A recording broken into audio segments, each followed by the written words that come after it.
அனைத்து நண்பர்களுக்கும் வணக்கம். இன்னைக்கு இந்த வீடியோவில் எதை பற்றி பார்க்க போறோம்னா டுடே சீரியல் தேவிபார் கௌரி கௌரி சீரியல்ல அடுத்தடுத்து என்னென்ன சுவாரஸ்யமான நிகழ்வுகள் நடக்க போகும் தான் இன்னைக்கு இந்த வீடியோவில் பார்க்க போறோம். அதுக்கு முன்னாடி நம்மளோட சேனலுக்கு முதல் முறையாரையும் நம்ம சேனலில் சப்ஸ்கிரைப் பண்ணிக்கோங்க, கூட பெல் ஐக்கானை கிளிக் பண்ணிக்கோங்க. இந்த வீடியோ பிடிச்சிருந்தா லைக் பண்ணுங்க, இந்த வீடியோ பிடிக்கலாம் டிஸ்லைக் பண்ணுங்க.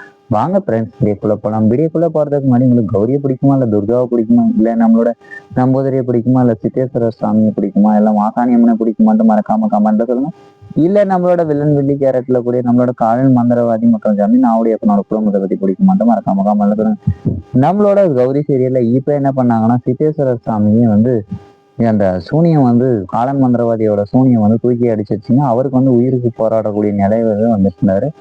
அப்ப துர்காவை கூப்பிட்டு, துர்கா நீ சொன்னது உண்மைதாம்மா, என்னால ஒன்றும் பண்ண முடியல, என்னோட உயிர் இந்த இடத்துல போகணும் விதி இருந்தா இப்பயே போகட்டும் அப்படின்னு சொல்லும்போது, இல்ல சாமி உங்களுக்கு ஒன்றும் ஆகாது, என்னால் ஆனால் எடுக்க முடியலையே அப்படிங்கிற ஒரு விஷயத்த வந்து மென்ஷன் பண்ணியிருந்தாரு.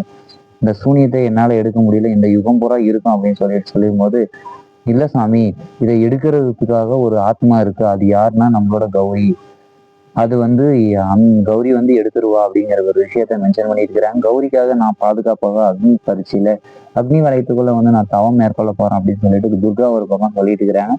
அதுக்கு நம்மளோட சித்தேஸ்வர சாமியும் நம்போதரியும் உன்னோட வாக்கு தெய்வ வாக்குமா அப்படியே பழிக்கணும் அப்படின்னு சொல்லிட்டு ரெண்டு பேரும் சொல்லிட்டு இருக்கிறாங்க. நம்மளோட சித்தேஸ்வர சாமியை ஆம்புலன்ஸ்ல தூக்கி போட்டு கொண்டு போய் ஹாஸ்பிட்டல்ல ஒரு விதத்துல காப்பாத்திடுவாங்க. இனிமே வந்து அவர் உயிருக்கு ஏதாவது ஆபத்து வராதுன்னு தான் நான் நினைக்கிறேன். நீங்க என்ன நினைக்கிறீங்க? இது மாதிரி கமெண்ட்ல சொல்லுங்க. ஓகே ஃப்ரெண்ட்ஸ், இந்த வீடியோ பிடிச்சிருந்தா லைக் பண்ணுங்க, இந்த வீடியோ பிடிக்கலாம் டிஸ்லைக் பண்ணுங்க, நம்ம சேனலை சப்ஸ்கிரைப் பண்ணிக்கோங்க, கூட பெல் ஐக்கானை கிளிக் பண்ணிக்கோங்க. தேங்க்ஸ்.